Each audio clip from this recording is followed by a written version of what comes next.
కాకపోతే night time అయింది, morning అయితే కొంచెం వెళ్ళి తోటకి వెళ్ళిపోయాక మీరు నాకు చెప్తారు, లేకపోతే ఉదయం చెప్తే అయిపోయారు. 10 చెప్పి నువ్వు అక్కడికి వెళ్ళిపోయినావు,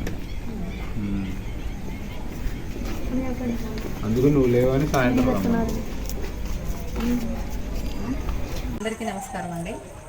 ఈరోజు వైరా మున్సిపాలిటీ పరిధిలోని గండకపాడు గ్రామంలో పూర్ణకంటి ప్రవీణ్ పిల్లకి మార్పు స్వచ్ఛంద సంస్థ ద్వారా 5,000 సహాయం చేయడం జరుగుతుంది.